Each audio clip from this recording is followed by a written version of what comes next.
Hey y'all, my name is Dr. Jess Hissam, and I am a deaf woman in a hearing world.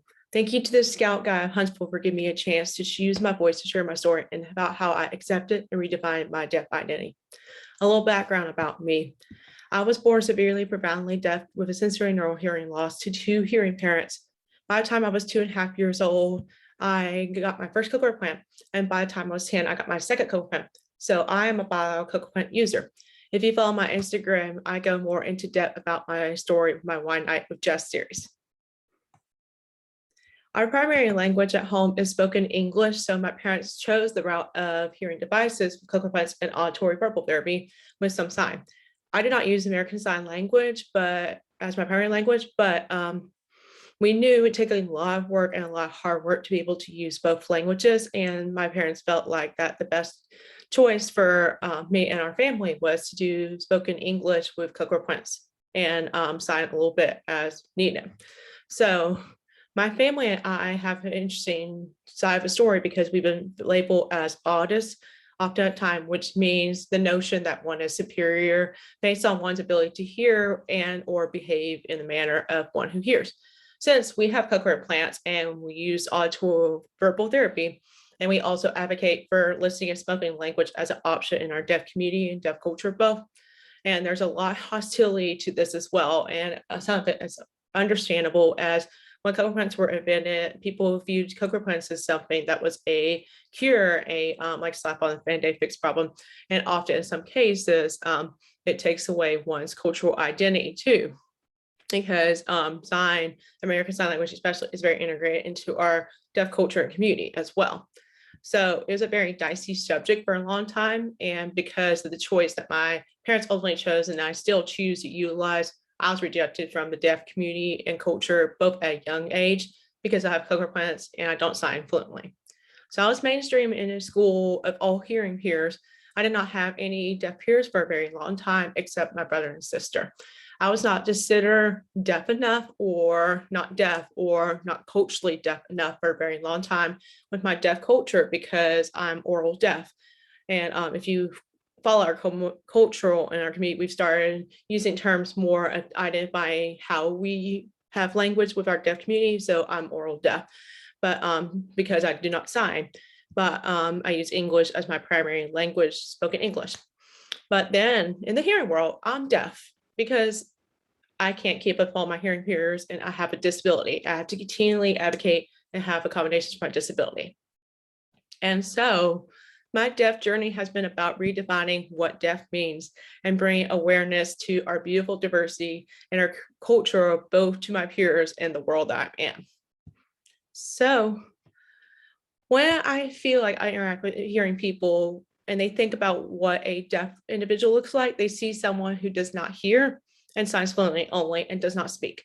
But there is a whole spectrum of us that all range from those who use hearing devices all the time, may not sign at all, to those who use hearing devices and both speak some and sign some too. And those who do not use hearing devices, sign primary and may speak some, but may not choose to speak, and that's their choice. There's a very rich culture that surrounds us all, and it's a beautiful spectrum.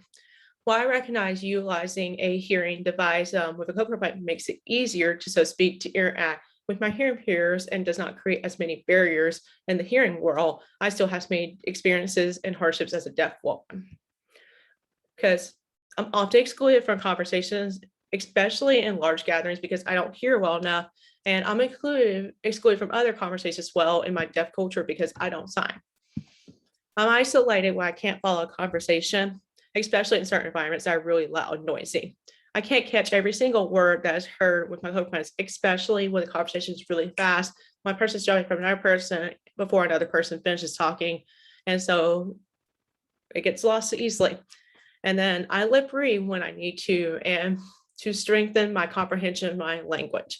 And this is something that I was tremendously impacted by, as long as several of my other deaf friends, because the pandemic. Because masks were implemented for our safety and everything, and then but are continued to be used by several individuals, which is perfectly okay. for safety of the public and everything, but it's also been very trying and very challenging too, to be able to communicate and be able to comprehend, especially in those noisy situations, or with someone who has a really difficult voice to understand that may be quiet or have a very fast bass voice. It just changes a lot of things for me as well. And then I don't hear my devices all the time. I like to find, I love that I found, I love peace in the silence, especially.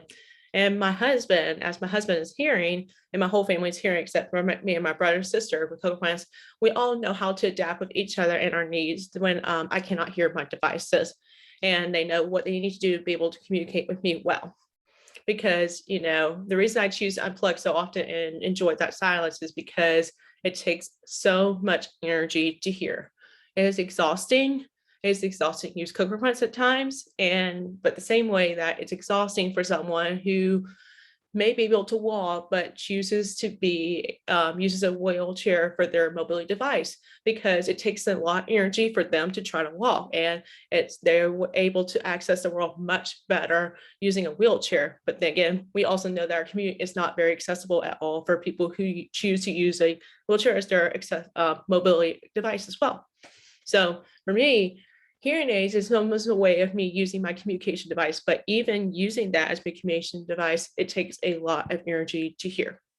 So I really struggled for a very long time because I try to fit the boxes of both my deaf identity and also my hearing identity in a sense, because I know and understand that I'm not fully deaf at time when I have my home devices as I hear with them. But then I also have this aspect of me that I am deaf. I am a deaf woman, and it is a part of my personal culture and also part of a culture as well, because of my experiences and everything as well. Because I don't just fit in one side of the mold, but I don't fit on the other side of the mold either. And I came to realize I don't fit the boxes, and that's okay. I'm my own person and I am deaf. I have my own needs that I have to be able to advocate continually for. I also have to continue to educate others on my disability and how my disability may look different from someone else's, and no disability is the one and the same disability. And thus, we all have different needs. I have to find ways to adapt even to hearing people when they get very frustrated and flustered, especially in public situations where I interact with someone who is hearing and I ask them, I tell them what I need, and they may reject or not want to work with me what I need, and that can get really frustrating. It happens more often I would like to speak, but it's something that we are all very familiar with being very normal. It's our normal to have to continually advocate for our needs and to continually to have conversations and also adapt when people are not willing to adapt to us.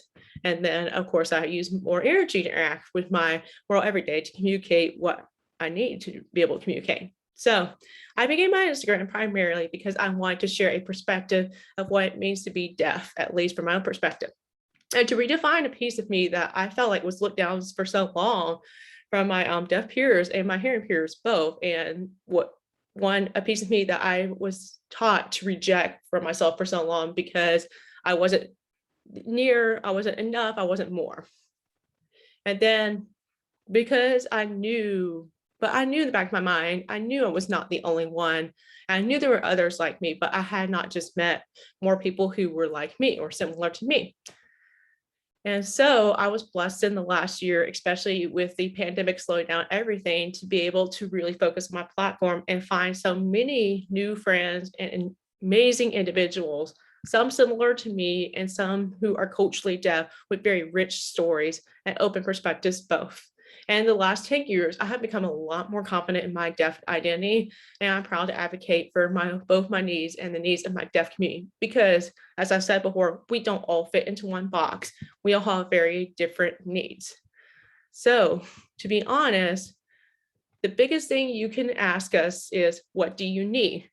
Never assume what we need or make our need what is best for you to communicate with us.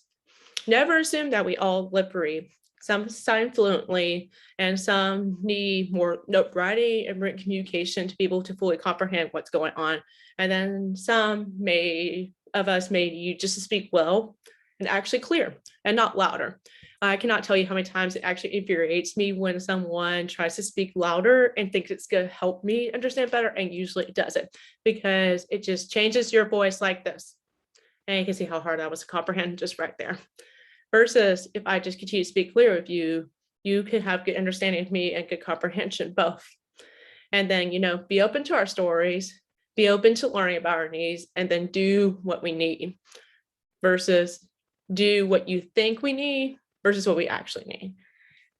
And to be honest, one of the reasons I'm so proud to be able to advocate for both my community, for my disability, but also for disability of all others, is because I recognize that we cannot create change and we cannot improve accessibility until individuals who do not have a disability are willing to do the work to create an accessible environment.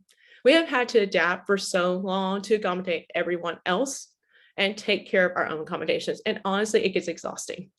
We know that there are federal laws in place to protect us or to give us what we need to accommodate, but we more than often find that it creates more barriers and more things we have to work through, more bureaucratic processes in order to get what we need, and it creates a lot of tension.